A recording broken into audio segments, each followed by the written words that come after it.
Hi students, today we are going to start with our new chapter that is issue of shares और ये chapter 12th के पूरे accounts के syllabus का सबसे ज्यादा वेटेज का और सबसे ज्यादा इंपॉर्टेंस वाला चैप्टर माना जाता है। चाहे आप सीबीएसई बोर्ड के हो, आप आईसीएसई बोर्ड के हो या आप स्टेट बोर्ड के हो, अगर आप 12th अकाउंट्स के स्टूडेंट हैं, सो this is the chapter which is going to play a very important role in your overall scores. तो जैसे कि आप देख सकते हैं, अभी तक का सबसे हाईएस्ट वेटेज यहाँ पे मैंने लिखा है, that is up to 14 marks. अभी 14 मार्क्स का डिवीजन कैसे होता है, तो आपको यहाँ से थ्योरी मिलेगी। इस पूरे चैप्टर से आपको बहुत सारे प्रैक्टिकल क्वेश्चंस आते हैं, बहुत सारी थ्योरी आती है, एमसीक्यू भी थ्योरी आती है, इवन जो लॉन्ग 3 मार्क्स के 4 मार्क्स के थ्योरी क्वेश्चंस है वो भी शेयर्स के चैप्टर से पूछे जाते हैं। खैर, मैं चैप्टर के एंड में आपको एक बार और रिवाइज करा दूंगा, बता दूंगा कि मोस्ट इंपॉर्टेंट टॉपिक्स आपको इस चैप्टर में क्या क्या रखने हैं। आज के सेशन के ऊपर जो हम बात करने जा रहे हैं वो हम बात करेंगे कि एक कंपनी क्या है, उसके फीचर्स क्या होते हैं, शेयर्स कितने टाइप्स के होते हैं। उसके बाद हम देखेंगे कि शेयर्स को इशू करने के क्या क्या तरीके हैं, जो कि मेजर दो हैं, issue of shares as cash and other than cash. उसके बाद हम समझेंगे ओवर सब्सक्रिप्शन के कॉन्सेप्ट को and calls in arrears and calls in advance को। तो चलिए शुरू करते हैं आज का हमारा इशू ऑफ शेयर्स का ये session. So issue of shares को समझने के लिए पहले हमें समझना पड़ेगा कि एक कंपनी क्या है। तो आपने 11th में सोल प्रोप्राइटरशिप पढ़ी है, आपने पार्टनरशिप का मीनिंग समझा था, कोऑपरेटिव सोसाइटी भी आपको पढ़ाया गया था, वहीं आपको जॉइंट स्टॉक कंपनीज भी पढ़ाई गई थी। और जॉइंट स्टॉक कंपनी क्या थी? एक आर्टिफिशियल पर्सन होता है, या हम ऐसा बोल सकते हैं कि एक ऑर्गेनाइजेशन है जो बिजनेस करने के लिए स्टैब्लिश किया जाता है बाय द लॉ। तो यहां पर आप मीनिंग देखिए, कंपनीज एक्ट 2013 बोलता है section 2 subsection 20 that company means a company incorporated under this particular act which is company law. तो कोई भी ऑर्गेनाइजेशन जो कंपनीज एक्ट के तहत रजिस्टर किया जाता है with the purpose of doing business, वो कंपनी कहलाता है। कंपनी के कुछ मेजर फीचर्स होते हैं कि first of all the company has to be incorporated. What we actually mean by incorporation is कि कंपनी का एक लीगल प्रोसेस के थ्रू रजिस्ट्रेशन करना, कंपनी का बर्थ करवाना बहुत इंपॉर्टेंट है। कोई भी कंपनी विदाउट इनकॉर्पोरेशन शुरू नहीं की जा सकती, which is a legal procedure जो कि आप लोग ऑलरेडी पढ़ चुके हैं क्लास 11th में, फॉर्मेशन ऑफ द कंपनी के अंडर में। Second feature says that it is treated as a separate legal entity, which is one of the most important features of a company. जब हम partnership या sole proprietorship की बात करते हैं, तब वहां पर ऑर्गेनाइजेशंस को, फर्म्स को as a separate legal entity treat नहीं किया जाता है, जबकि कि कंपनीज वो एंटिटीज हैं जिनको अलग से सेपरेट लीगल एंटिटी माना जाता है, which also means कि the owners are treated differently and the organization is treated differently. In the event of any legal proceedings, company के ऊपर अगर केस होता है तो वो ओनर्स पे नहीं होगा, कंपनी पे केस अलग किया जा सकता है, ओनर्स पे केस अलग किया जा सकता है। कंपनीज को आर्टिफिशियल पर्सन भी माना गया है। Artificial persons are those which have been given the permissions to do the contracts, which they can have their own properties, they can open the bank accounts as well. Perpetual existence, that means a company will exist until it is legally officially wind up. That also means, like partnership, like sole proprietorship, the company does not goes into windation process or wind up process even if all the shareholders like they are dead or there are no shareholders left in the company. Still the company will exist until and unless it is legally wind up by the law. Fifth, limited liability feature. That means the company has this feature that is when a person is investing capital into the company, तो उसकी जितनी भी capital उसने invest किया है वो उतने के लिए ही लाइबल माना जाएगा, या उसने जितने के लिए प्रॉमिस किया है आप उससे उतना ही अमाउंट रिकवर कर सकते हैं in the event of losses और in the event of winding up, but उससे ज्यादा आप उससे अमाउंट रिकवर नहीं कर सकते। Transferability of shares is possible in the companies. जैसे कि हमने देखा है स्टॉक मार्केट्स में आप किसी भी कंपनी के शेयर्स खरीद बेच सकते हैं, तो वही फीचर यहां पर बताया जा रहा है कि कंपनीज के अंदर ये परमिशन होती है कि शेयर होल्डर्स, स्टेक होल्डर्स अपने शेयर्स को किसी के साथ भी एक्सचेंज कर सकते हैं, वो अपने शेयर्स को ट्रांसफर कर सकते हैं किसी को भी। यहाँ पर मैनेजमेंट और ओनरशिप अलग अलग होते हैं। मैनेजमेंट एक अलग डिपार्टमेंट है और ओनर्स एक अलग डिपार्टमेंट होते हैं, क्योंकि कंपनी स्ट्रक्चर में ओनर्स बहुत सारे हो सकते हैं और ओनर्स अलग अलग पार्ट ऑफ द वर्ल्ड में बैठकर कंपनी के अंदर इन्वेस्ट कर सकते हैं। बट मैनेजमेंट वो होता है जो एक्चुअली कंपनी को रन कर रहा होता है, और जरूरी नहीं है कि मैनेजमेंट में वो लोग हों जिन्होंने इन्वेस्ट ही किया हुआ है। So management and ownership companies में अलग अलग होती है। Last but not the least, common seal, that means a company, if the company is going into any kind of contract, तो वो सिग्नेचर की जगह कॉमन सील यूज करते हैं to indicate that they have given और they have approved that document. तो seals, common seal होती है हर कंपनी के पास। उस सील के लगने के बाद ये मान लिया जाता है कि कंपनी ने उस पर्टिकुलर डॉक्यूमेंट को, कॉन्ट्रैक्ट को, उस पर्टिकुलर अग्रीमेंट को अप्रूव कर दिया है। ये कुछ फीचर्स हैं कंपनीज के जो कि आप लोग पहले से पढ़ चुके हैं क्लास 11th में। यहां पर हम एक बार आपको रिवाइज करवा रहे थे ताकि आपको याद आ जाए कि कंपनीज थी क्या। पूरा जो हमारा चैप्टर है वो इश्यू ऑफ शेयर्स के ऊपर चलने वाला है। तो अब डायरेक्टली आ जाते हैं हम शेयर्स के ऊपर। तो शेयर क्या होता है? शेयर किसी भी कंपनी की कैपिटल का स्मॉलेस्ट पार्ट होता है। Anyone who wants to invest into the company can buy the shares of the company. ऐसा मान लो कि अगर कंपनी की कैपिटल ये बड़ा सा सर्कल है, तो अगर मैं इस सर्कल को छोटे छोटे सर्कल्स में डिस्ट्रीब्यूट कर दूं और एक छोटे सर्कल का वैल्यू रख दूं 10 रुपीज, तो अगर आप ये 10 रुपीज का एक सर्कल बाय कर लेते हैं तो आप इस बड़े सर्कल का पार्ट बन जाएंगे। यही कॉन्सेप्ट है शेयर्स का। तो शेयर का मतलब है share of the capital. Company अपनी कैपिटल को शेयर्स में डिवाइड करके लोगों को इनवाइट करती है कि they can come and invest money into the company. Purpose क्या है कंपनी का? ताकि लोगों से उन्हें पैसा मिल जाए। और लोगों को क्या फायदा है कि लोगों को इतनी छोटी वैल्यू देने के बावजूद कंपनी के अंदर मैनेजमेंट में एंट्री मिल रही है, ओनरशिप मिल रही है, and they are getting a chance to get into a organisation जो वो नॉर्मली नहीं खुद स्टार्ट कर सकते थे, या इतने कम कैपिटल के साथ तो कभी अंदर नहीं आ सकते थे। तो एक शेयर 10 रुपए से शुरू होकर कितनी भी डिनोमिनेशंस का हो सकता है। कंपनी की शेयर कैपिटल जो होती है वो 3 मेजर पार्ट्स में क्लासिफाइड होती है। फर्स्ट होती है authorised capital, which is given in the memorandum of association, which is a document which has to be furnished at the time of incorporation of the company, which you all already have studied this part in your class 11th। तो authorise capital, registered capital या nominal capital एक ही बात होती थी, और ये MOA में दिखाई जाती है कैपिटल क्लॉज के अंदर, जो डिफाइन करती है कि कंपनी अपने लाइफ टाइम में कितनी टोटल कैपिटल जो है वो बुलवा सकती है पब्लिक से, या हम बोल सकते हैं कंपनी की total life time capital requirement authorise capital दिखाती है।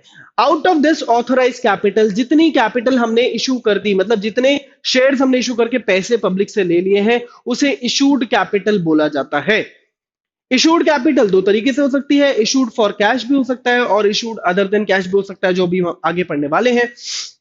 और इस इशूड कैपिटल का एक और वर्जन है, दैट इज सब्सक्राइब्ड कैपिटल, कि हमने शेयर्स इशू तो मान लो 10,000 किए, हमने शेयर्स इशू 10,000 किए, पर जरूरी थोड़ी है कि हमारे पूरे पूरे 10,000 शेयर्स ही बिक जाएंगे। Eight times public can only subscribe for 8,000 shares और 9,000 शेयर्स और एनी एक्स वैल्यू। तो 10,000 में से कितने शेयर्स बिक गए, एक्चुअली पब्लिक ने खरीद लिए, उसे बोला जाता है सब्सक्राइब्ड कैपिटल। क्या होता है वो? Subscribed capital. और इस सब्सक्राइब्ड कैपिटल का भी एक और बाइफर्केशन है, वो ये है कि इस 9,000 शेयर्स में कितना अमाउंट हमने कॉल किया और हमें पूरा पूरा मिल गया, और कितने ऐसे शेयर होल्डर्स हैं जिन्होंने अपना पार्ट पेमेंट ही किया है, फुल पेमेंट अभी नहीं किया है। मैं इसका बैलेंस शीट रिप्रेजेंटेशन के साथ और डिटेल में इन तीनों वर्ड्स को फिर से आपको समझाने की कोशिश करूंगा।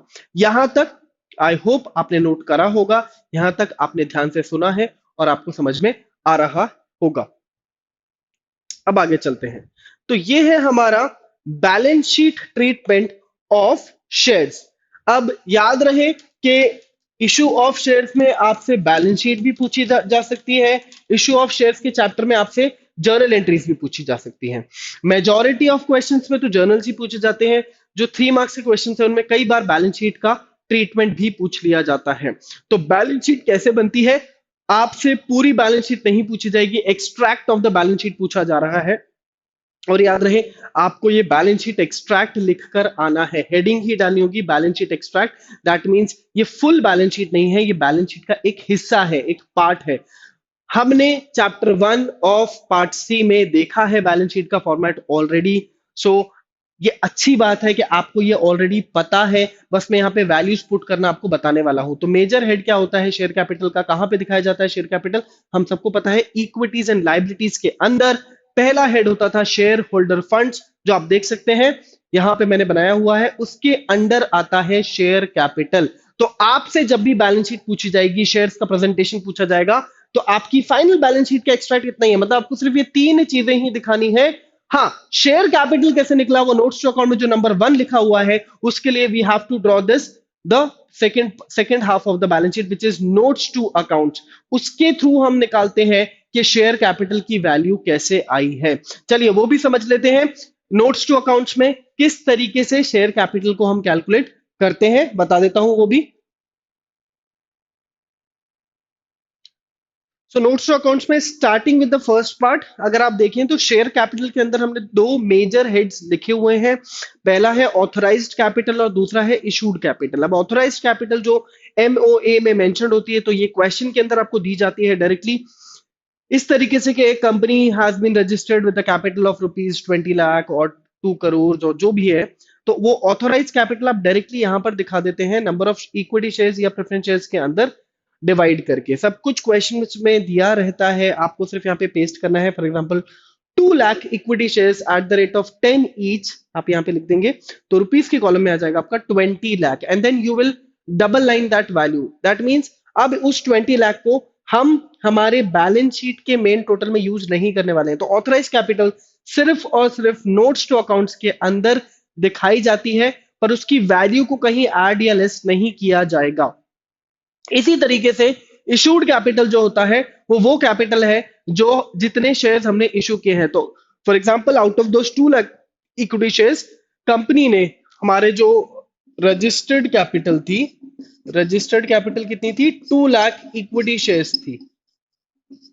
अब इसमें से मान लेते हैं कि company had issued 20,000 equity shares. 2 lakh shares में से हमने कितने इशू किए हैं, अभी सिर्फ 20,000 शेयर्स इशू किए हैं। तो इशूड कैपिटल में आप कैसे दिखाएंगे, 20,000 equity shares at the rate of 10 each, अगर 10 का शेयर है, 100 ईच एट 100 का शेयर है अगर, और अगर 500 का है या जितनी भी वैल्यू का है वो वहां पे दिखा दिया जाएगा, और मेन कॉलम में दोनों का मल्टीप्लीकेशन आप दिखा देते हैं। बहुत सारे क्वेश्चंस में बहुत बार ऑथराइज कैपिटल दी ही नहीं होगी।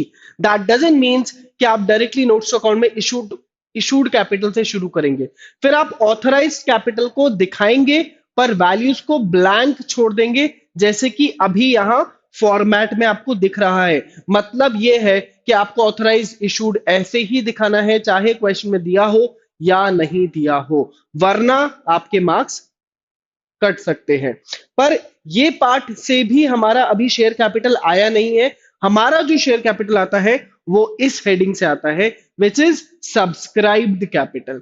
अब सब्सक्राइब्ड कैपिटल को भी हमने 2 पार्ट्स में डिवाइड किया हुआ है, subscribed and fully paid up, subscribed and not fully paid up. Example के तौर पे मान लेते हैं इस इशूड में से हमारे सब्सक्राइब्ड नंबर ऑफ शेयर्स जो है वो 15,000 शेयर्स है। मतलब ये कि पब्लिक ने टोटल 20,000 शेयर्स के लिए एप्लीकेशंस नहीं भेजी, सिर्फ 15,000 शेयर्स के लिए एप्लीकेशन भेजी, और इस 15 में से भी 10,000 शेयर्स पे हमें पूरा पूरा 10 रुपीज मिल गया है, बट 5,000 शेयर्स पे हमें सिर्फ 7 रुपीज रिसीव हुआ, पूरा 10 रिसीव नहीं हुआ। That can also happen due to calls in arrears.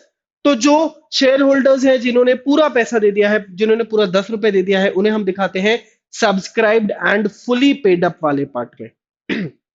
How you will write 10,000 equity shares at the rate of 10 each and the remaining 5,000 shares जिन पे पूरा पेमेंट नहीं आया, 7 रुपीज आया, उसको आप ऐसे दिखाएंगे कि 5,000 equity shares at the rate of 10 each fully paid up, fully called up, and उसमें से आप लेस करेंगे कॉल्स इन अरियर्स, जो 3 रुपए नहीं मिले हैं, तो 5,000 पे 3 रुपए जो नहीं मिले वो माइनस करके नेट वैल्यू बाहर दिखाई जाती है, और वही वैल्यू जो होती है वो बैलेंस शीट के शेयर कैपिटल में फाइनली पेस्ट की जाती है। तो जो शेयर कैपिटल के नोट्स 1 जो लिखा हुआ था, नोट नंबर 1 जो लिखा हुआ था, वो सब्सक्राइब्ड कैपिटल की फाइनल वैल्यू होती है।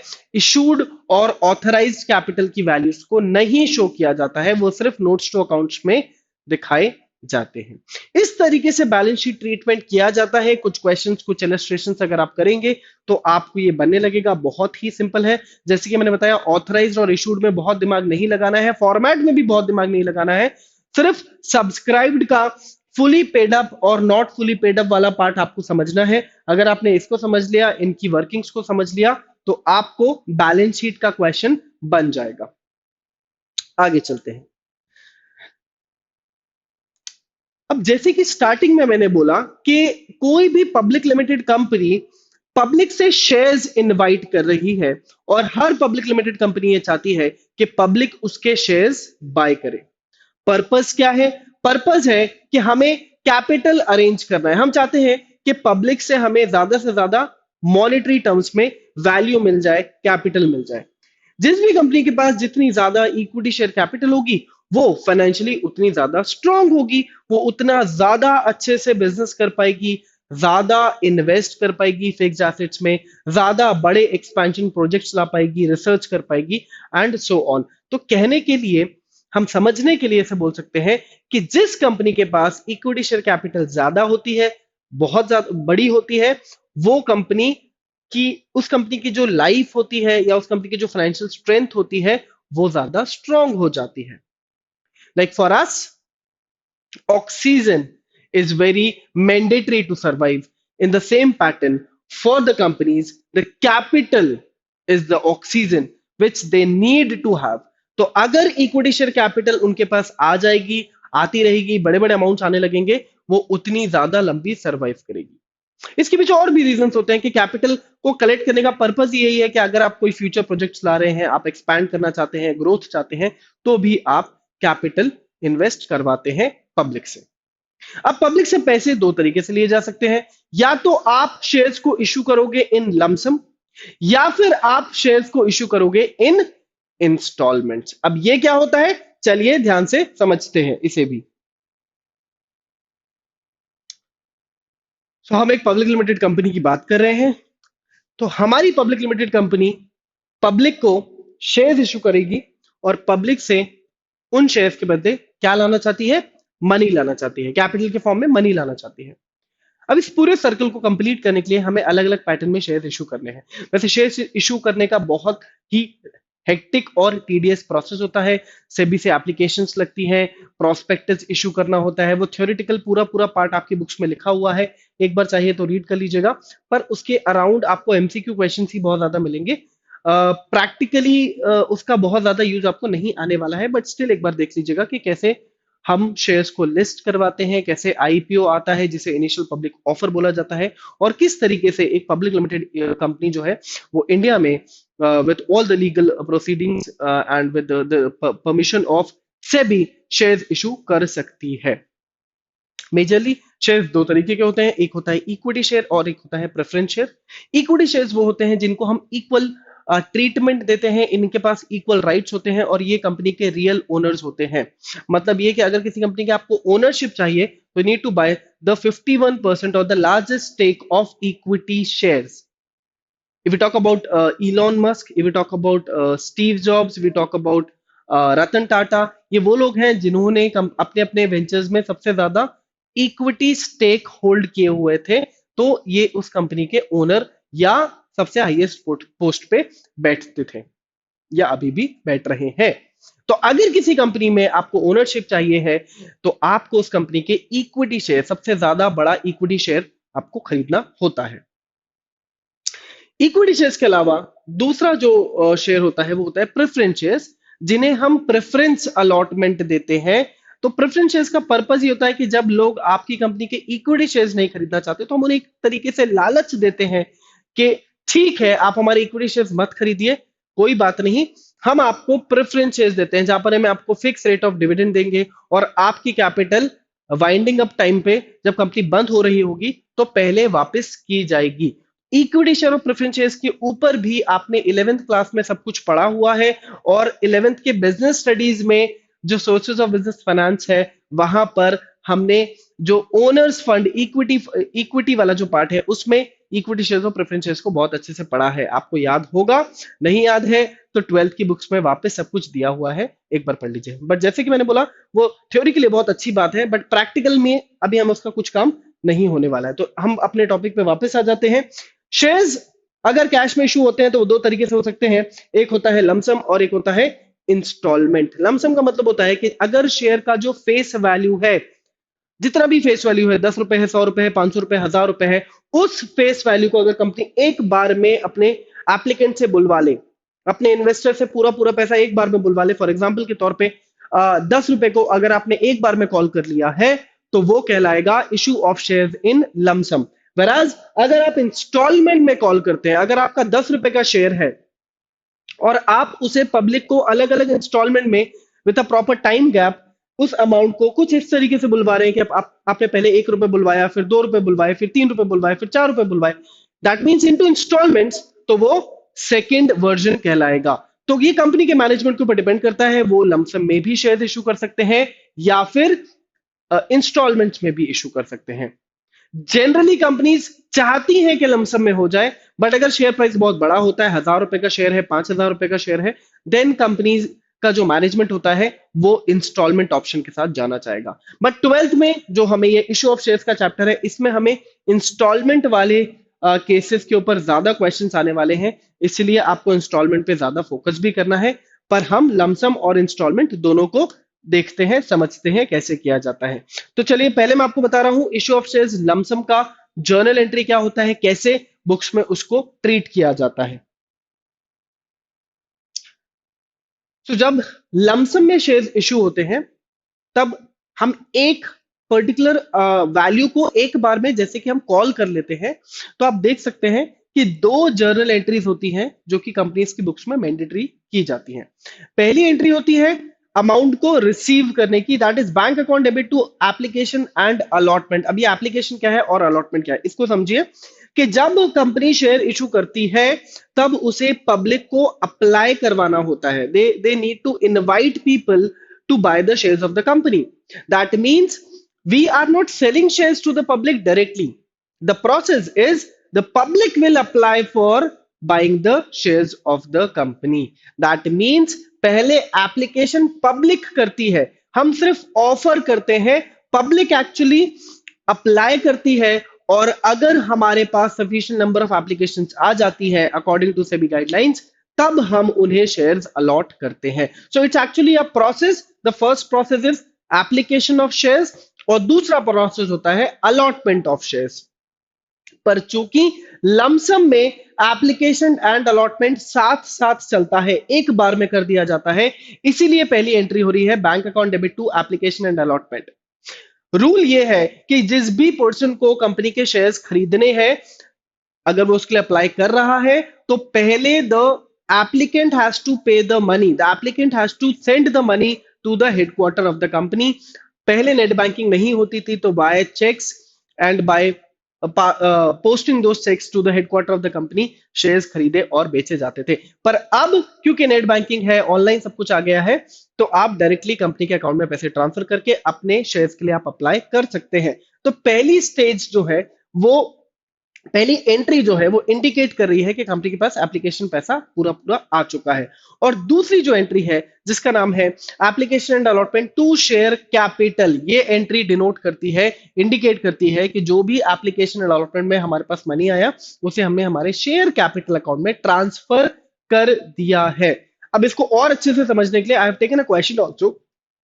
फॉर एग्जाम्पल, हमारी कंपनी ने 10,000 शेयर इशू करे और एक शेयर की प्राइस रखी 500 रुपीज और टोटल एप्लीकेशंस भी हमें कितने शेयर्स के लिए मिल गई हैं, 10,000 शेयर्स के लिए मिल गई हैं।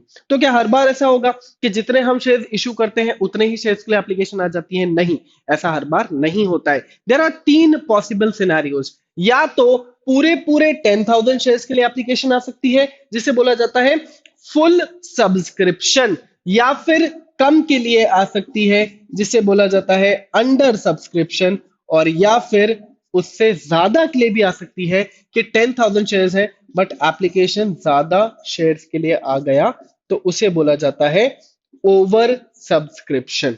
तो there can be 3 possible scenarios. या तो पब्लिक पूरे पूरे शेयर्स के लिए ही एप्लीकेशन भेज देगी, उसे हम फुल बोलेंगे, कम के लिए भेजेंगे तो अंडर, ज्यादा एप्लीकेशन आ जाती हैं तो उसे ओवर सब्सक्रिप्शन का नाम दिया जाता है। ओवर सब्सक्रिप्शन हमारे लिए बहुत इंपॉर्टेंट है, लमसम का नहीं बट इंस्टॉलमेंट का, बट लमसम में भी आप इसे समझ लीजिए। रूल क्या है? अगर फुल सब्सक्रिप्शन का क्वेश्चन हो तो कोई दिक्कत नहीं है, सारी जर्नल एंट्रीज हम एक ही वैल्यू से करने वाले हैं। पर अगर अंडर सब्सक्रिप्शन का क्वेश्चन आ जाता, अगर 10,000 शेयर्स की जगह एप्लीकेशन हमारे पास 8,000 शेयर्स के लिए आ जाती, तो हम पूरा क्वेश्चन कैसे सॉल्व करते? उस अंडर सब्सक्राइब्ड वैल्यू से नोट कर लो। जब भी अंडर सब्सक्रिप्शन में का क्वेश्चन आएगा तो जितने शेयर्स के लिए एप्लीकेशन आई है उतने से जर्नल एंट्री करना, इसको भूल जाना, इशूड वैल्यू को भूल जाना, इससे आपको कोई मल्टीप्लिकेशन नहीं करना है। और ओवर में मैं भी आपको बताऊंगा। अभी हम फिलहाल नॉर्मल फुल सब्सक्रिप्शन से क्वेश्चन को समझने की कोशिश कर रहे हैं। साथ ही साथ एक और बात कि एक शेयर कितने भी प्राइस का हो सकता है, ये मैंने भी आपको बताया। पर अगर हमने फेस वैल्यू पे ही शेयर को लॉन्च किया है, मतलब ये कि हमारे मेमोरेंडम ऑफ एसोसिएशन में हमने जो फेस वैल्यू रखी है शेयर की, लेट्स से 500 रुपीज रखी है, और पब्लिक को भी हमने 500 में ही इशू कर दिया, तो उसे हम issue of share at par बुलाते हैं। पर अगर हमने इसे ज्यादा में इशू कर दिया होता, लेट्स से 550 में, 500 का शेयर हमने 550 में इशू कर दिया होता, तो हम इसे इशूड एट प्रीमियम बोलते हैं। क्या होता है प्रीमियम? समझेंगे अभी आराम से। अभी टेक्निकल लैंग्वेज में जो कुछ नए वर्ड्स मैंने भी आपको बताए, अगर उसके हिसाब से मैं अभी आपको केस समझाऊं, तो अभी हमारा केस है फुल सब्सक्रिप्शन का, जहां पे मैं अप्लाइड और अलॉटमेंट सेम लेता हूं, और इशू एट पार वाला केस है। इशू एट पार जब भी मैं बोलूं तो याद रखना, face value and the issue price of the share is same. Face value and the issue price of the share is same. अगर 500 का शेयर है तो 500 में ही लॉन्च किया गया है। तो देखिए एंट्री क्या बनेगी? Bank to share application and allotment. Journal entry fix है, जर्नल एंट्री यही रहने वाली है, अब सिर्फ वैल्यूज बदलती रहेंगी। इसलिए आप याद कर लीजिए कि लमसम की 2 जर्नल एंट्री होती है, एक रिसीविंग की और एक ट्रांसफर एंट्री। एक एंट्री होती है receiving money, receiving of application money, और दूसरी जर्नल एंट्री होती है transferring of application money into the capital account. तो bank account debit to share application सिर्फ लिख कर आ जाओगे तो भी चलेगा, एंड अलॉटमेंट लिख दोगे तो ज्यादा अच्छा रहेगा, क्योंकि एप्लीकेशन एंड अलॉटमेंट लमसम में एक साथ हो जाता है। तो bank to application and allotment, यहां पे देखो मैंने कितना किया है, 10,000 multiplied by 500। Why? Because 10,000 application थी और 500 रुपए का शेयर था। 10,000 एप्लीकेशन थी, 500 रुपए का शेयर था, इसलिए 10,000 इंटू 500, इतना पैसा हमें मिला होगा। वैल्यू कितनी हो जाएगी? 50 लाख। 50 लाख रियल लाइफ में 50 लाख के शेयर्स नहीं इशू होते, 50 लाख तो पीनट्स होते हैं किसी कंपनी के लिए। ये बात होती है 1,000 करोड़ रुपए में, बहुत हेवी वैल्यूज होती है, और जब आप रियल अकाउंट्स करेंगे तब आपको पता चलेगा कितनी हेवी वैल्यूज में शेयर्स इशू होते हैं। 50 लाख, 50 करोड़, 500 करोड़, 500 करोड़ समथिंग जिसके लिए आप शेयर इशू करते हैं, 50 करोड़ तक तो आपको लोन्स ही मिल जाते हैं। तो छोटी मोटी वैल्यूज के लिए नहीं होता, बट क्योंकि हम अभी छोटे बच्चे हैं तो हमें अकाउंट्स में छोटी छोटी वैल्यूज दी जाती है। दूसरी बात है, एप्लीकेशन को कैपिटल अकाउंट में हम शिफ्ट कर रहे हैं, तो हमारी एंट्री बनती है application and allotment to capital. Entry याद कर लो बेटा, अगर आपने एंट्री याद नहीं की तो आप शेयर्स के चैप्टर में बहुत सारे नंबर गंवाने वाले हो। और याद रखो इस चैप्टर में सबसे ज्यादा वेटेज है। अगर आपको 80 में से 80 स्कोर करना है, या आप पास होने के लिए भी स्ट्रगल कर रहे हो, तो शेयर्स का चैप्टर पकड़ लो, आप पास हो जाओगे। बहुत इंपॉर्टेंट है। Share application and allotment to capital, ये ट्रांसफर एंट्री है, और जितना पैसा रिसीव हुआ उतना ही यहां पे हमने ट्रांसफर कर दिया है। अब मैं आपको बता रहा हूं, अगर मान लो ये अंडर सब्सक्रिप्शन का केस होता, अंडर सब्सक्रिप्शन मतलब क्या होता कि शेयर 500 का ही है, पर एप्लीकेशन मान लो 10,000 की जगह 9,000 शेयर्स के लिए आ जाती। अगर ये अंडर सब्सक्रिप्शन होता तो हमारा क्वेश्चन कितनी वैल्यू से बदल जाता? क्या जर्नल एंट्री चेंज हो जाती? नहीं, एंट्री चेंज नहीं होती, क्योंकि अभी भी issue of share at par ही है। ₹500 का शेयर है, 500 में ही जा रहा है। बस हुआ क्या है, हमारा इशूड और अप्लाइड में फर्क आ गया है। अब अप्लाइड कम हो गया है तो हमारी जर्नल एंट्री सेम रहती, बस यहां पर हमारा मल्टीप्लिकेशन बदल जाता।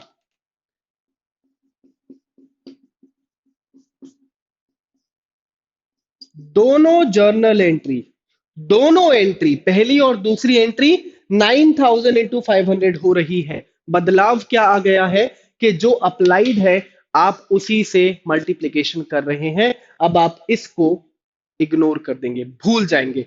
याद कर लो, अंडर सब्सक्रिप्शन में इशूड से एंट्रीज मत करना, अप्लाइड से ही करना है। रूल है मतलब रूल है। नंबर चाहिए तो जो बोल रहा हूं वो करना पड़ेगा, ठीक है। इसके बाद है ओवर सब्सक्रिप्शन, वो भी बहुत इंपॉर्टेंट है, चलो वो भी देखो। ओवर सब्सक्रिप्शन, जहां पर आपके नंबर ऑफ शेयर्स इशूड कम होते हैं और नंबर ऑफ शेयर्स अप्लाइड ज्यादा हो जाते हैं। एग्जांपल के तौर पे 10,000 शेयर्स इशूड है और 15,000 शेयर्स अप्लाइड हैं। एक शेयर का प्राइस हमने 500 यहां पे रखा है। मतलब इस क्वेश्चन को अगर हम अकाउंट्स की लैंग्वेज में बोले तो this is over subscription at par. अगर शेयर्स का चैप्टर अच्छे से समझना है तो क्वेश्चंस के अंदर आने वाली वोकैबुलरी को आपको बहुत अच्छे से याद करना होगा। एट पार, एट पार मतलब जितने का फेस वैल्यू है उतने पे ही इशू हुआ होगा। ओवर सब्सक्रिप्शन मतलब इशूड कम है, अप्लाइड ज्यादा है। तो क्योंकि क्वेश्चंस में यही वोकैबुलरी और टर्मिनोलॉजी यूज होती है, इसलिए you have to very use two of these words, application, allotment, subscription, par, premium. ये सब मैं यहां पर अपनी इंग्लिश नहीं दिखा रहा हूं, आपको अकाउंट्स के शेयर्स के क्वेश्चंस में जनरल इंग्लिश में क्वेश्चन नहीं आएगा, इन्हीं वोकैबुलरी के साथ आएगा। तो अगर आप क्वेश्चन डिकोड करना चाहते हैं, समझना चाहते हैं कि मैं लिख कर क्या आऊं, तो आपका फर्ज बनता है कि आप शेयर्स की वोकैबुलरी को बहुत अच्छे से समझें। और बहुत सारे बच्चे हैं जिनको शेयर्स बनता तो है पर वो क्वेश्चन डिकोड नहीं कर पाते। उसके पीछे एक ही लॉजिक है, एक ही रीजन है कि वो वर्ड्स को अंडरस्टैंड नहीं कर पाते। क्वेश्चन को डिकोड नहीं कर पा रहे मतलब आपको समझ ही नहीं आ रहा कि वहां पे जो वर्ड्स दिए हैं उनका मतलब क्या है। इसलिए फोकस करो, जिस लैंग्वेज में मैं बात कर रहा हूं उसी लैंग्वेज में शेयर्स के क्वेश्चंस आपको दिखेंगे और इसीलिए आपको भी वर्ड्स याद करने पड़ेंगे। इशूड, अप्लाइड, एट पार, तो ये कौन सा है, over subscription lump sum at par का क्वेश्चन है। तो देखिए क्या फर्क आएगा अब हमारी एंट्रीज में। पहली एंट्री है bank to application 15,000 into 500। Public ने आप कितने के लिए फॉर्म भर दिए हैं, पब्लिक से आपको कितना पैसा मिल चुका है, आपको 15,000 शेयर्स पे 500 रुपए मिल गया है, correct. It means you have received 75 lakh rupees. But issued का मतलब क्या था, ये वो वैल्यू है जो सेबी ने आपको अप्रूव की थी। आपने securities exchange board of India से 10,000 शेयर्स बेचेंगे इसकी परमिशन मांगी थी, पर आपके पास तो फॉर्म कितने के लिए आ गए, 15,000 के लिए। तो ऐसा थोड़ी है कि आप पूरे पूरे 15,000 लोगों को शेयर्स पकड़ा देंगे। इमेजिन करो एक कॉलेज है जहां पे 10,000 बच्चे ही बैठ सकते हैं। अगर उस 10,000 सीट्स वाले कॉलेज में 15,000 बच्चों ने फॉर्म भर दिया, तो क्या कॉलेज उसी एकेडमिक ईयर में 5,000 सीट्स बढ़ा सकता है? नहीं, ऐसा नहीं हो सकता। कॉलेज को परमिशन लेनी होती है, गवर्नमेंट से पूछना पड़ता है, इंफ्रा लगेगा, एंड वो एकदम से जितने एप्लीकेंट आ रहे हैं उन सबको नहीं पढ़ा सकता, सीट्स लिमिटेड रहती हैं। वही सेम कॉन्सेप्ट शेयर्स में चलता है, जितने के लिए आपको परमिशन मिली है आप उतने ही शेयर्स बेच सकते हो, उससे कम बेच सकते हो, जैसे कि हमने अंडर सब्सक्रिप्शन में देखा, पर उससे ज्यादा नहीं बेच सकते क्योंकि सेबी ने आपको परमिशन 10,000 को बेचने की दी है, आप 15,000 के नहीं बेच सकते। दैट मीन्स जो 5,000 एप्लीकेंट्स ज्यादा आ गए हैं उनका पैसा तो वापस करना पड़ेगा, रिफंड करना पड़ेगा। तो कंक्लूजन क्या है, ओवर सब्सक्रिप्शन, लमसम के ओवर सब्सक्रिप्शन में हमेशा और हमेशा मनी इज रिफंडेड। जो लाइन अभी मैंने बोली है ये गोल्डन लाइन है, लिख लो। बहुत सारे बच्चे कंफ्यूज होते हैं ओवर सब्सक्रिप्शन में क्या करना है क्या नहीं करना। सिंगल लाइन इसका आंसर है, लमसम के ओवर सब्सक्रिप्शन में you have to refund the value. Why? Because you have 10,000 shares, you cannot give seats to those 15,000 students, you don't have seats for those 5,000 students। पर उनसे पैसे तो ले लिए, फॉर्म मनी तो आ गया, 500 रुपए का पैसा तो आ गया, तो वो पैसा आपको वापस करना ही पड़ेगा, वरना ये इलीगल है, लोग आप पे केस कर देंगे अगर आप उनको शेयर्स नहीं देंगे तो पहली एंट्री है बैंक टू एप्लीकेशन, दिखाती है कितना पैसा मिला, कितना मिल गया, 75 लाख मिल गया। कैसे रिफंड होता है और रिफंड कब किया जाता है, याद रहे हमेशा और हमेशा transfer entry which is entry number 2, यहीं पे सारा हम तामझाम दिखाते हैं, सारी वर्किंग्स दिखाते हैं, सारा रिफंड दिखाते हैं। तो पहला तो एप्लीकेशन में जो पैसा मिला था वही यहाँ पे शिफ्ट हो गया, ये देखो एप्लीकेशन अकाउंट, जो शेयर एप्लीकेशन अलॉटमेंट में 75 लाख रुपीज आया है वही हमने यहाँ पे कैरी फॉरवर्ड कर दिया क्योंकि अकाउंट तो सेम है। उसके बाद देखिए टू शेयर कैपिटल, और अब यहाँ पे एक नया अकाउंट आ गया है to bank, to share capital and to bank, ये स्टार मार्क इसीलिए कर दिया मैंने ताकि आपको याद हो जाए कि टू बैंक लिखा था मैंने स्टार लगा के, क्योंकि ओवर सब्सक्रिप्शन में पैसा रिफंड करना मैंडेटरी है लमसम में। एप्लीकेशन अलॉटमेंट में 75 लाख रुपीज आया, जिसमें से परमिशन तो हमें 10,000 शेयर्स की थी, तो हमें कितना पैसा रखने की परमिशन है, 50 लाख रुपीज रखने की परमिशन है, 50 लाख रुपीज।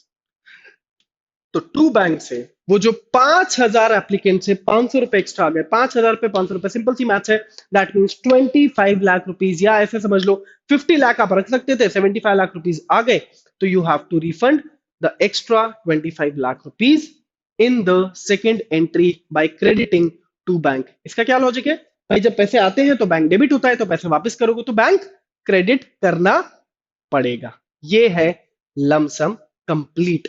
हमने ओवर देख लिया, हमने अंडर देख लिया, हमने फुल सब्सक्रिप्शन भी देख लिया। एक प्रीमियम की बात और है, वो भी मैं आपको बता देता हूं, चलो। कई बार ऐसा होता है कि कंपनी की रेपुटेशन बहुत अच्छी होती है, तो कंपनी अपने शेयर प्राइस को बढ़ाकर भी बेच पाती है, जिसे हम बोलते हैं issue of share at premium. तो प्रीमियम फुल सब्सक्रिप्शन में भी हो सकता है, अंडर में भी हो सकता है, और ओवर में भी हो सकता है। तो मैं अभी जो आपको क्वेश्चन बताने जा रहा हूं, ये है over subscription of lump sum with premium का question. Now this is the case which is frequently asked in the question. तो अगर लमसम में अगर कोई केस आ सकता है तो वो यही केस है, ओवर सब्सक्रिप्शन का प्रीमियम वाला केस। एग्जाम्पल के तौर पे 10,000 इशूड है, थोड़ी सी वैल्यूज मैंने बदल दी है, शेयर प्राइस 10 का था पर इशूड एट 12 रुपीज है। Now the question will tell you कितने का शेयर है, कितने पे इशू किया जा रहा है। आपको अपने मन से कोई असम्पशन नहीं लेना होता है, आपको बता दिया जाता है प्रीमियम है या नहीं है। सो they will say 20% premium, 10 rupees का शेयर है, 20% प्रीमियम, दैट मींस 10 का 20% ऐड करना है, तो 10 plus 2 that is 12। 30% premium, 10 plus 3 13। 100 रुपए का शेयर होता तो 100 प्लस 20% दैट मींस 120। 500 रुपए का शेयर होता 500 plus 20% that means 100, that means 600। तो it depends on the face value, face value बदलेगी, परसेंटेज बदल जाएगा। 10 का 12 में इशू होता है, और यहां पर हमें दिया गया है कि एप्लीकेंट्स कितने के लिए आ गए हैं, 12,000 शेयर के लिए। तो we can see this is the question of over subscription with share at premium. Entries देखिए, bank to application and allotment, entry याद कर लो, एंट्रीज नहीं बदलती हैं, पहली एंट्री सेम रहती है, कोई भी क्वेश्चन आ जाए लमसम का यही एंट्री रहेगी। बैंक टू एप्लीकेशन क्या होता है, कितना पैसा मिला, 12,000 पे हमें 12 रुपए मिले हैं, that is why I have done this 12,000 into 12। यहाँ पे मैंने वर्किंग इसलिए दिखाई है ताकि आपको समझ में आ जाए, अगर आप एग्जाम में करेंगे बहुत अच्छी बात है, टाइम ना बचा हो मत दिखाना, डायरेक्टली वैल्यू दिखा देना, 1,44,000 1,44,000। Moving on to the transfer entry, application capital debit हो रहा है, to share capital credit, to securities premium reserve. Security premium reserve ये वो अकाउंट है जिसमें हम प्रीमियम को क्रेडिट करके दिखाते हैं। क्यों ओपन हो गया, क्योंकि शेयर प्रीमियम पे इशू हुआ है। इससे ये पता चलता है जब भी प्रीमियम पे शेयर आएगा तो आपको सेकंड एंट्री में सिक्योरिटी प्रीमियम रिजर्व को क्रेडिट करना ही करना है। बाकी तो 3 अकाउंट वहीं के वहीं है जो हमने पहले देखे थे, application allotment debit, to capital, to bank. To bank क्यों, क्योंकि ओवर सब्सक्रिप्शन का क्वेश्चन है। चलिए अभी से नीचे से समझते हैं। टू बैंक में 2,000 पे 12 रुपए वापस हो जाएंगे। क्यों 2,000 पे 12 वापस हो जाएंगे, क्योंकि परमिशन 10,000 की है, एप्लीकेशन 12 की आ गई है, दैट मींस 2,000 शेयर्स हमें रिफंड करने हैं। उन पे कितना अमाउंट रिफंड करना है, जितना अमाउंट मिला था, 10 मिला था या 12 मिला था, 12 मिला था, तो 2,000 मल्टीप्लाइड बाय 12 रिफंड हो गया 24,000। बाकी to capital and to premium जो है वो इशूड से ही चलेगा, क्योंकि परमिशन हमें 10,000 की मिली थी, that is why 10,000 multiplied bye 10 original number of shares issued multiplied by original face value and 10,000 multiplied by 2 the amount of premium. This is how you'll solve the question of lump sum with premium and over subscription. अब हम आगे चलते हैं हमारे आगे के topic की तरफ. So the second part of shares is issue of shares in installment. Instalment में क्या फर्क आ जाता है? क्या इशूड और अप्लाइड बदल जाते हैं? नहीं, इशूड और अप्लाइड के कॉन्सेप्ट वही है. Over subscription, under subscription, full subscription यहां पर भी होता है. यहां पर भी शेयर प्राइस पार या प्रीमियम हो सकता है. बस फर्क अब सिर्फ इतना आ गया है कि now I am not going to call the money into single instalment. अब मैं उसे डिफरेंट डिफरेंट स्टेजेस में कॉल करने वाला हूं. सब कुछ क्वेश्चन बताएगा कितने का शेयर है, कितने शेयर इशूड हैं, कितने शेयर अप्लाइड हैं. एग्जाम्पल के तौर पे 15,000 शेयर इशूड है और 15 ही अप्लाइड है, मतलब ये फुल सब्सक्रिप्शन का क्वेश्चन है. अब यहां पर आप देखिए 100 रुपीज का शेयर प्राइस रखा गया, बट 20, 30, 50 करके मैंने यहाँ पे तीन चीजें लिखी हैं. दैट मीन्स ये 3 इंस्टॉलमेंट का क्वेश्चन है. इट मीन्स ये इंस्टॉलमेंट का क्वेश्चन है. लमसम के क्वेश्चन में इंस्टॉलमेंट नहीं आती है. अब हम स्टेजेस में पैसे बुलवाएंगे तो एंट्री भी हर स्टेज की करनी पड़ेगी. अब यहां से एक कॉमन सा रूल है जो आप याद कर लेंगे तो आपको जर्नल एंट्रीज याद करने में प्रॉब्लम नहीं होती है. वो ये है कि पहली जो दो एंट्री है एप्लीकेशन की वो बिल्कुल सेम है जो लमसम में होती थी. पहले रिसीविंग एंट्री, उसके बाद transfer entry, that is bank account debit to application and application to capital, जो आप यहां पर भी देख सकते हैं. उसके बाद अलॉटमेंट के जो सेकंड स्टेज होती है उसे अलॉटमेंट बोलते हैं, पहली स्टेज को एप्लीकेशन बोलते हैं. सो फर्स्ट स्टेज एप्लीकेशन, जिसकी पहली एंट्री बैंक वाली है और दूसरी एंट्री कैपिटल वाली है. अलॉटमेंट के बाद की सारी स्टेजेस को कॉल्स बुलाया जाता है. First call, second call, third call, या जो भी लास्ट कॉल है उसे हम फाइनल कॉल बोलेंगे. So this is allotment and this is first and final call. There can be 2 calls, there can be 3 calls also. CBSE आपसे तीन से ज्यादा, मैक्सिमम 4 इंस्टॉलमेंट का क्वेश्चन देगा. बहुत ज्यादा इंस्टॉलमेंट के क्वेश्चंस कभी नहीं आते. तो एप्लीकेशन, अलॉटमेंट एंड कॉल्स. तो एंट्री भी कितनी बनेगी? There will be 6 entries because every stage has 2 journal entries. The one entry for the receiving of the money and another one entry for transferring that money into that particular account. But first stage में ऐसा होता है कि receiving entry पहले होती है और transfer entry बाद में होती है, जो अभी हमने पढ़ा लमसम में. उसके बाद की हर स्टेज में पहले ड्यू एंट्री होती है, फिर रिसीविंग एंट्री होती है. What is due entry? The transfer entry of case number 1, stage number 1 will become the due entry for the remaining of the stages. You can see all the entries I have written here. Application की दो entry क्या है? Bank to application, application to capital. Allotment की दो entry क्या हो जाएंगे? Allotment to capital and bank to allotment. इसी तरीके से कॉल्स की एंट्रीज बन जाएंगी. जितने भी कॉल्स होंगे आप सेम पैटर्न रिपीट करेंगे. Call, first call to capital, bank to first call, second call to capital, bank to second call, third call to capital, bank to third call. तो इस तरीके से ही स्टेजेस बनाए जाते हैं और एंट्रीज को किया जाता है. जैसे अभी हम यहां पर देखें तो हमारी पहली दो एंट्री किससे होगी? 20 रुपीज से होगी, 100 से नहीं होगी क्योंकि एप्लीकेशन 20 रुपीज का है. एंट्री क्या बनेगी? Bank to application, application to capital. Multiplication क्या होंगे? 15,000 मल्टीप्लाइड बाय 20. अलॉटमेंट की दो एंट्री क्या होंगी? 15,000 मल्टीप्लाइड बाय 30. पर दो एंट्री क्या होंगी? पहले ड्यू एंट्री करना है, उसके बाद रिसीविंग एंट्री करना है. इसके पीछे लॉजिक ये है कि सिर्फ एप्लीकेशन स्टेज में हम पब्लिक से पहले पैसे बुलवा लेते हैं. हम सेफ रहना चाहते हैं. हमने पढ़ा कि public has to give the applications first and then will be giving them shares. तो हम पहले चाहते हैं कि पब्लिक शेयर्स के लिए अप्लाई करे. इसीलिए एप्लीकेशन स्टेज में रिसीविंग एंट्री पहले होती है और ट्रांसफर एंट्री बाद में होती है. But once we have the application received, we have allotted the shares to all the share holders. अब यहां से हम इंडिकेट करते हैं by doing the due entry which is allotment to capital or first call to capital. By doing these entries we intimate that now you have to pay the allotment money. Now your first call has been due, now your second call has been due. तो application stage के बाद हर stage की due entry पहले की जाती है क्योंकि company पहले उसे कॉल करती है. उसके बाद हम एक टाइम पीरियड देते हैं पब्लिक को पैसे जमा करने का. वो मैक्सिमम 1 महीने का रखा जाता है. It can be of 45 days और 2 months also, depends on the management. तो 1 महीने के टाइम स्पेन के बाद हम पब्लिक से रिसीविंग एंट्री करवाते हैं. इसीलिए एंट्री नंबर 3 जो होगी अलॉटमेंट वाली, allotment first call second call से ड्यू एंट्रीज पहले होंगी और रिसीविंग एंट्रीज बाद में होंगी. अब मत बताना या मत पूछना कि सर ये लॉजिक क्या है. लॉजिक मैंने आपको बता दिया है. अब आपका काम है कि आपको एंट्रीज को याद करना है। ठीक है, कोई और पूछे कि ऐसा क्यों होता है, तो लॉजिक आपके पास है कि एप्लीकेशन की एंट्री पहले क्यों होती है, मैंने आपको बता दिया, और बाकी स्टेजेस में ड्यू पहले क्यों है और रिसीविंग बाद में क्यों है। ये रही सारी एंट्रीज, ये रहा एक एग्जांपल। आप बस मल्टीप्लाई कर करके सारी एंट्रीज खुद से बना सकते हैं, और ऑलरेडी आपने ये प्लेन क्वेश्चंस तो पहले से किए हुए हैं। जो ज्यादा इंपॉर्टेंट पार्ट है वो है अरियर्स और ओवर सब्सक्रिप्शन। चलिए वो भी देखते हैं।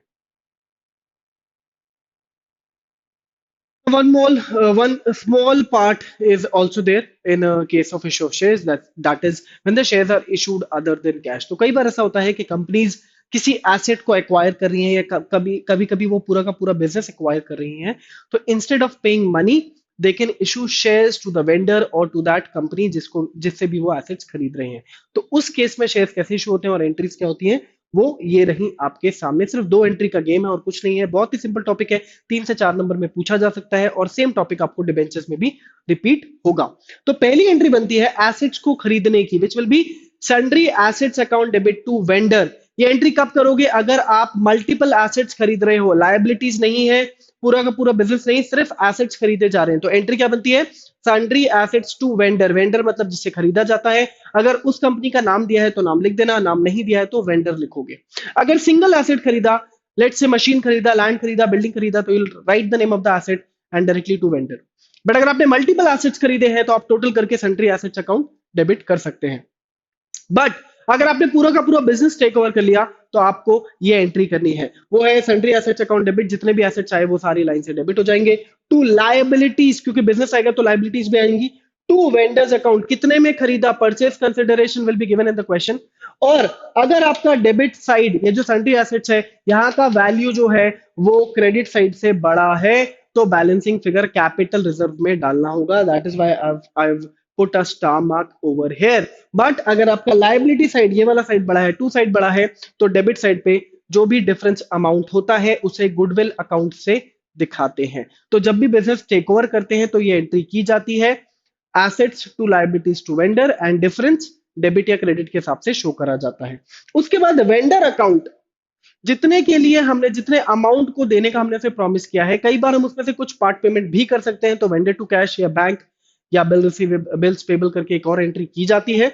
पर अगर मान लो वेंडर को हमने कोई कैश पे नहीं किया, पूरे पूरे अमाउंट के लिए हमने शेयर्स इशू कर दिए, तो एंट्री बन जाएगी vendor to shares, vendor to share capital. Premium पे इशू किया है तो vendor to share capital to premium, और अगर प्रीमियम पे इशू नहीं किया है तो वेंडर टू शेयर कैपिटल, सिर्फ यही रहेगा और कुछ नहीं आएगा। अगर पार्ट पेमेंट हुआ है कैश में या वाया चेक, तब आपको वेंडर टू बैंक या कैश वाली एंट्री करनी है, पर अगर नहीं हुआ है तो डायरेक्टली ये वाली एंट्री करनी है। तो होल सोल मेजर 2 एंट्री ही करनी है, एक एसेट्स या बिजनेस एक्वायर करने की, और दूसरी वेंडर को शेयर्स इशू करने की। ये एक छोटा सा टॉपिक है अदर देन कैश का। इसके questions with illustrations, first of all you need to do the illustrations of this topic. अगर ये आया तो ये आपको 4 नंबर फेच करेगा। अच्छा टॉपिक है, इजी टॉपिक है, याद से एक बार इसके कुछ क्वेश्चंस बना लीजिएगा। अब हम आगे चलते हैं हमारे मेन पार्ट्स की तरफ। Calls in arrears and calls in advance. अब ये जो टॉपिक है ये बहुत इंपॉर्टेंट है, क्योंकि अरियर्स और एडवांस की वजह से ही फोर फीचर और री इशू बनता है, जो कि आगे आने वाला है। और four feature and re issue का ही क्वेश्चन आपको 8 मार्क्स में फुल फ्लेज आने वाला है सीबीएसई के बोर्ड एग्जाम्स में। तो अगर आपको अरियर्स नहीं बनेगा तो आपको फोर फीचर और री इशू भी नहीं बनने वाला है। So let's understand what is calls in arrears and advance. Calls in arrears का मतलब है, क्योंकि हमने पब्लिक को इंस्टॉलमेंट्स का ऑप्शन दे दिया, हमने कहा कि आपको ये 10 रुपए एक साथ नहीं देने हैं, क्योंकि अगर एक साथ दे दिए होते, लमसम का केस होता, तो अरियर्स तो होते ही नहीं, क्योंकि पैसे पूरे पूरे आगे थे। अरियर्स में हुआ क्या है, हमने क्योंकि लोगों को इंस्टॉलमेंट का ऑप्शन दिया कि भाई पहले 2 रुपए दे दो, फिर 3 रुपए दे दो, फिर 5 रुपए दे दो, इस वजह से कुछ डिफॉल्टर्स, कुछ गंदे लोग आपका पहला स्टेज तो पे कर देते हैं, क्योंकि एप्लीकेशन मनी तो पे करना मैंडेटरी है, क्योंकि वो पहले रिसीव हो जाता है। तो एप्लीकेशन तो आ जाता है, पर अलॉटमेंट और उसके बाद की स्टेजेस में बहुत सारे ऐसे लोग होते हैं जो टाइमली अपना पेमेंट नहीं करते, या तो लेट कर देते हैं या करते ही नहीं है। So when any share holder skips the installment, जब वो अपनी इंस्टॉलमेंट पे नहीं करते हैं, जैसे कि हमारे साथ भी हो जाता है कि हमारे पे कोई लोन चल रहा है और हम अपनी इंस्टॉलमेंट ना पे कर पाए, तो बैंक्स की बुक्स में वो बन जाता है कॉल्स इन अरियर्स। तो वैसे ही यहाँ पे कंपनी की बुक्स में वो शेयर होल्डर्स जिन्होंने अपना स्टेज मनी पे नहीं किया, एक्सेप्ट एप्लीकेशन, बिकॉज एप्लीकेशन पे अरियर्स नहीं हो सकते क्योंकि वो पहले ही मिल जाता है। तो अलॉटमेंट या आगे की स्टेज में अगर किसी ने पैसे नहीं दिए हैं, उसे कॉल्स इन अरियर्स अकाउंट पे दिखाया जाता है। कॉल्स इन अरियर्स कंपनीज के लिए लॉस है, इसलिए बुक्स में ये डेबिट होगा। कॉल्स इन एडवांस, इसका बिल्कुल रिवर्स लॉजिक है। कुछ अच्छे शेयर होल्डर्स नहीं चाहते कि वो सारी इंस्टॉलमेंट्स का वेट करें, कंपनी कॉल करेगी, फिर उनको याद रहा नहीं रहा, कहीं वो भूल ना जाए, इस डर से, या उनकी आदत है कि भाई पैसे तो देने ही देने, चलो पहले ही पूरे दे देते हैं, तो कुछ लोग इंस्टॉलमेंट्स को भी पहले से दे देते हैं, तो वो कॉल्स इन एडवांस कहलाता है। कॉल्स इन एडवांस हमारे लिए लायबिलिटी है क्योंकि ये पैसा हमें पहले से मिल गया, हमने भी बुलाया नहीं है, तो हम इसे बैलेंस शीट में भी अदर करंट लायबिलिटीज में ही दिखाते हैं, और यहां पर हम कॉल्स इन एडवांस को अपनी बुक्स में क्रेडिट करने वाले हैं। समझते हैं एक क्वेश्चन के साथ, and before I start the question, याद रहे इंस्टॉलमेंट में भी ओवर, अंडर और फुल सब्सक्रिप्शन होता है। अंडर और फुल में तो वही लॉजिक है जो हमने लमसम में लगाया। ओवर सब्सक्रिप्शन अभी हम देखेंगे कैसे होता है, और प्रीमियम भी होता है, issue of shares at par, and premium भी होता है। तो प्रीमियम में क्या होता है कि वो अलॉटमेंट में, which is the stage number 2, वहां क्रेडिट किया जाता है। अभी जब मैं ओवर सब्सक्रिप्शन बताऊंगा तो आपको वहां पर मैं प्रीमियम के साथ और समझा दूंगा, ठीक है। 10,000 इशूड है, 10 रुपए का शेयर है, ऐसे कॉल किया है। ये दो लोग हैं जिनमें से ए के पास है 500 शेयर्स, ये पता होना बहुत जरूरी है जिसने भी अरियर्स करे हैं। उसके बाद शेयर्स कितने थे और उसने कौन सी स्टेज पे नहीं करी, ये सब कुछ क्वेश्चन बताता है। 500 शेयर पे नॉट पेड कॉल, कॉल मतलब 5 रुपए, क्योंकि 3 रुपीज का नाम तो अलॉटमेंट है, तो 5 रुपए वाली स्टेज पे नहीं की है। दैट ऑल्सो मीन्स इसने बाकी का पैसा दिया है, सिर्फ 5 रुपीज नहीं दिया है। तो ये हो गया कॉल्स इन अरियर्स वाला केस। और B is having 1000 shares, has paid call money with allotment, has paid call money with allotment, that means इसने 5 रुपए पहली सेकंड स्टेज में ही दे दिया, मतलब थर्ड स्टेज का पैसा सेकंड स्टेज में ही दे दिया, तो ये बन गया कॉल्स इन एडवांस का केस। कैसे होती है जर्नल एंट्रीज, देखिए पहली दो एंट्री एप्लीकेशन की है। क्या एप्लीकेशन स्टेज में, क्या पहली स्टेज में कोई चेंज है? नहीं, कोई चेंज नहीं है। तो 10,000 multiplied by 2, bank to application and application to capital, यहां कोई चेंज नहीं होने वाला है। अब जो भी चेंज है वो अलॉटमेंट में है, कि अलॉटमेंट में किसी पर्सन ने, बी ने, अपना पैसा पहले एडवांस दे दिया है। तो चलिए देखते हैं क्या होती है इस पर्टिकुलर केस की जर्नल एंट्री। चलिए, सो अलॉटमेंट में हमें कितना अमाउंट मिलना चाहिए था? 10,000 multiplied by 3, which is allotment to capital. Entry याद करनी पड़ेगी, एंट्री याद नहीं करोगे तो गड़बड़ हो जाएगी। Share allotment to share capital 10,000 multiplied by 3।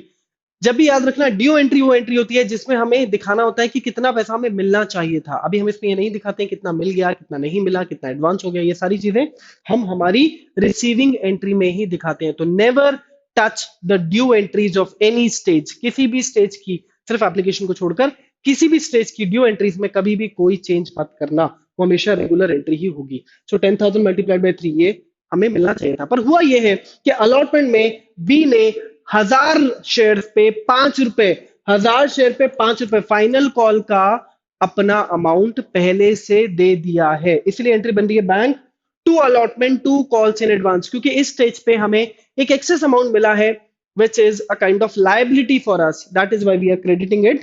So bank account में क्या चला जाएगा? अलॉटमेंट और कॉल्स इन एडवांस का टोटल। तो वो क्या होने वाला है? अलॉटमेंट में मिलने वाला है 10,000 मल्टीप्लाइड बाय 3। क्या अलॉटमेंट सबने पे किया था? हाँ, अलॉटमेंट सबने पे किया था, बी ने भी अलॉटमेंट पे किया, मतलब बी ने सिर्फ 5 नहीं 8 रुपए दे दिए। 3 तो अलॉटमेंट के पेंडिंग थे, उसके साथ साथ उसने फर्स्ट कॉल के 5 भी दे दिया है। इसलिए ये मत समझो कि अलॉटमेंट का ना देकर फर्स्ट कॉल का दे दिया, ऐसा नहीं हुआ है। तो अलॉटमेंट 10,000 मल्टीप्लाइड बाय 3 इतना हमें मिलना चाहिए था, पर जो एक्सेस मिल गया वो हमने कॉल्स इन एडवांस में दिखाया है, दैट इज 1000 मल्टीप्लाइड बाय 5। आगे चलते हैं, फर्स्ट कॉल का अमाउंट जो हमें मिलना चाहिए था, फर्स्ट कॉल टू कैपिटल, वो कितना था? 10,000 मल्टीप्लाइड बाय 5।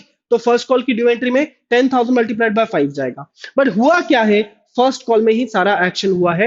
वो ये है कि एक तो ए ने अपने 500 शेयर्स पे पैसे दिए ही नहीं, और दूसरा बी ऑलरेडी दे चुका है, अलॉटमेंट में ऑलरेडी फर्स्ट कॉल दे चुका है। तो क्या वो फिर से देने वाला है? नहीं, वो फिर से नहीं देने वाला है। That is why calls in advance पहले जहां पे मिल जाता है वहां पे क्रेडिट होता है, और जिस स्टेज का होता है वो, जिस स्टेज पे हमें मिलना चाहिए था, ये पैसा हमें कहाँ पे मिलना चाहिए था, ये 1005 हमें फर्स्ट कॉल में मिलना चाहिए था, तो वहां जाके वो वापस डेबिट हो जाता है। इस तरीके से कॉल्स इन एडवांस को हम क्लोज करते हैं। तो पहले credit and then on the respective stage it will be debited. तो इसीलिए कॉल्स इन एडवांस यहाँ पे डेबिट हुआ है। और अरियर्स तो डेबिट करना ही करना है क्योंकि नुकसान है, ये पैसा हमें मिला नहीं। तो एंट्री क्या बन रही है, bank account debit, calls in advance debit, calls in arrears debit to share first call. Values देखो, 10,000 मल्टीप्लाइड बाय 5 इतना हमें मिलना चाहिए था, 500 पे 5 रुपीज नहीं मिले, कॉल्स एंड एरियर्स अकाउंट है। 1000 पे 5 जो कि पहले मिल चुके थे in the name of advance, वो यहाँ पे डेबिट हो रहे हैं। और बैंक में अगर 10,000 शेयर्स में से 1500 शेयर्स पे ये कैलकुलेशन हो चुका है, so how much shares we are left with, 8500। So will receive money on 8500 shares multiplied by 5। This is how you will show the treatment of calls in arrears and calls in advance। ध्यान रहे, calls in arrears सिर्फ और सिर्फ debit होता है। आगे अगर कभी मिल गया तो अच्छी बात है, तो क्रेडिट हो जाएगा, पर रेयरली ऐसा होता है कि अरियर्स आपको रिसीव हो जाए। पर एडवांस का ध्यान रहे, पहले क्रेडिट होता है और जिस स्टेज का वो पैसा होता है वहां जाके वो डेबिट हो जाता है। अब हम बात करेंगे हमारे मेन टॉपिक की, वो है ओवर सब्सक्रिप्शन।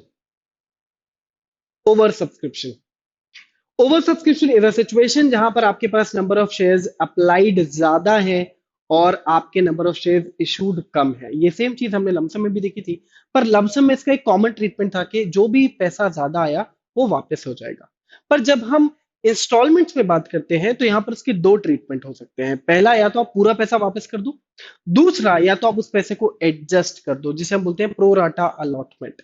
प्रोराटा अलॉटमेंट को आप सिंपल शब्दों में ऐसे समझ सकते हैं, जिसको फालतू में आपको बहुत ज्यादा डिफिकल्ट करके दिखाया गया है, पढ़ाया गया है। ये बहुत सिंपल सी चीज है और ये आप डेली लाइफ में वैसे भी यूज करते हैं। फॉर एग्जाम्पल, आपका मोबाइल का बिल आता है 1000 रुपए हर महीने का। ध्यान से सुनना, आपको प्रोराटा समझ में आ जाएगा। आपका हर महीने का बिल आता है 1000 रुपए का, और आपने किसी पर्टिकुलर मंथ 1000 रुपए की जगह 1200 रुपए, आई एम सेइंग 1000 रुपए का बिल आया था, पर आपने इंसिडेंटली मान लो 1200 रुपए कंपनी को पे कर दिए एज द बिल अमाउंट। तो आपका वो 200 रुपीज क्या हुआ, कंपनी की बुक्स में एडवांस की तरह लिख दिया गया। आपका जो नेक्स्ट बिल आएगा वो अब 1000 का नहीं आएगा, वो 800 रुपए का आएगा। Why? Because you have already paid the excess 200 money of the upcoming month.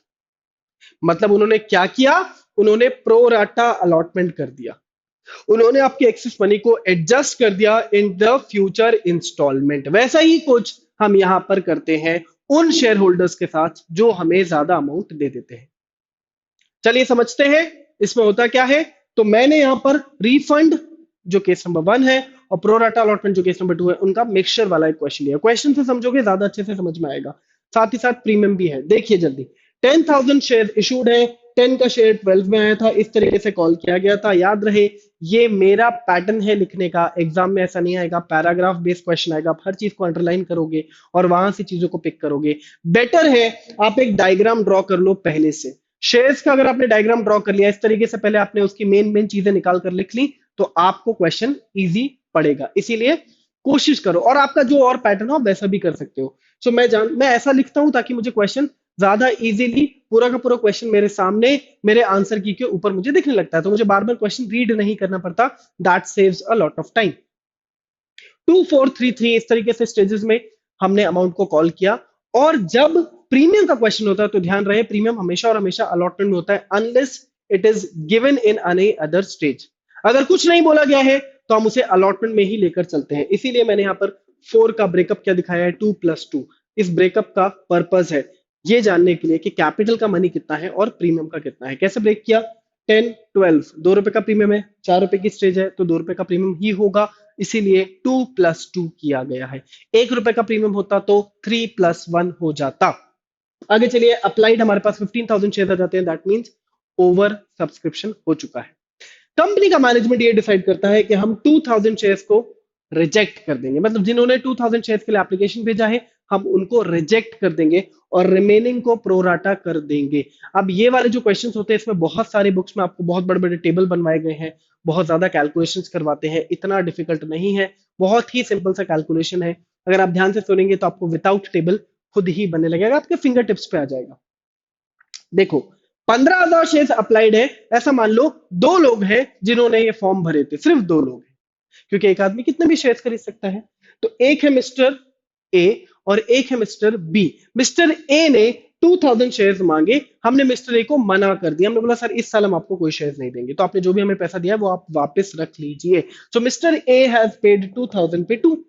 Why? Because the rule of shares is to pay the application money first of all. तो जो भी शेयर्स अप्लाई करेगा वो पैसे तो देगा ही देगा। तो ए ने 2,000 शेयर्स पे 2 रुपए दिए थे, हम ये पैसा वापस कर देंगे। कितना पैसा वापस हो जाएगा? 4,000 रुपए वापस हो जाएगा। सिंपल है, कोई कैलकुलेशन नहीं है, वर्बल ही हो गया, कर लोगे कर लेना।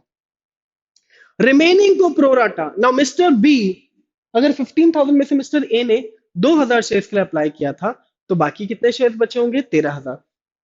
मिस्टर बी ने हमसे मांगे 13,000 शेयर्स, बट अब हो सकता है मिस्टर बी को ये बात पता ही ना हो कि हमने कितने शेयर इशू किए।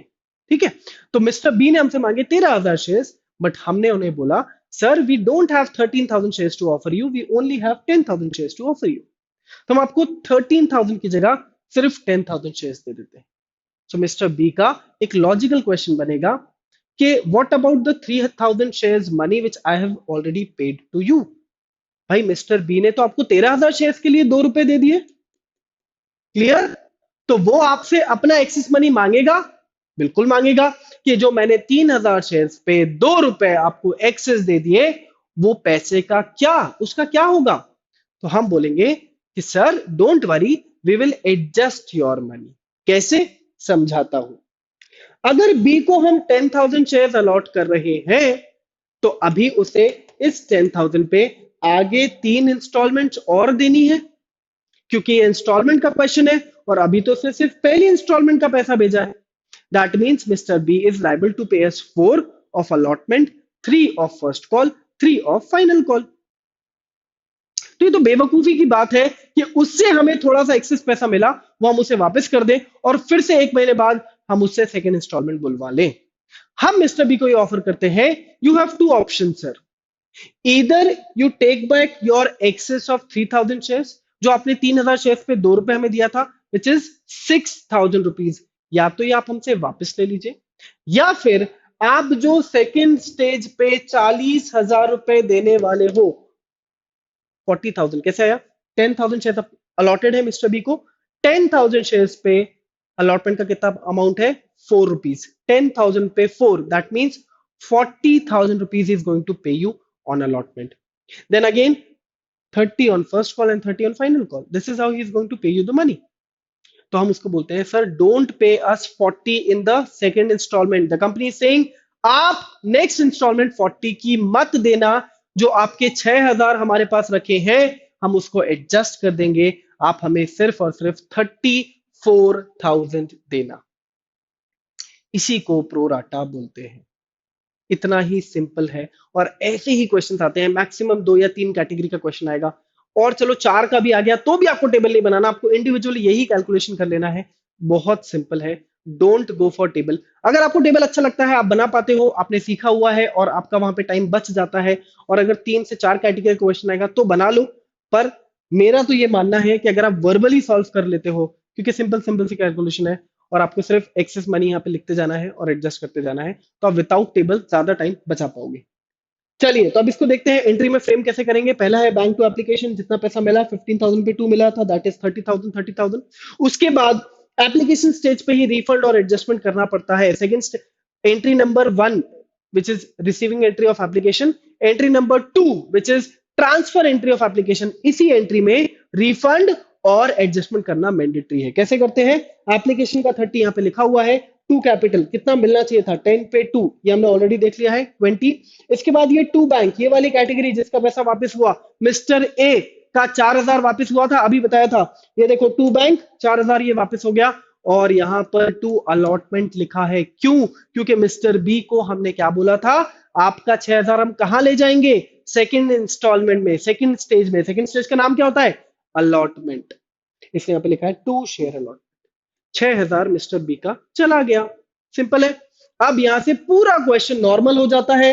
अब ये 15,000 भूल जाओ, अब पूरा क्वेश्चन किससे चलेगा? 10,000 से। तो 10,000 से ही अलॉटमेंट होगा, 10,000 से ही कॉल्स होने वाले हैं। चलिए अलॉटमेंट पे आते हैं। Allotment to capital to premium इस तरीके से दिखाते हैं।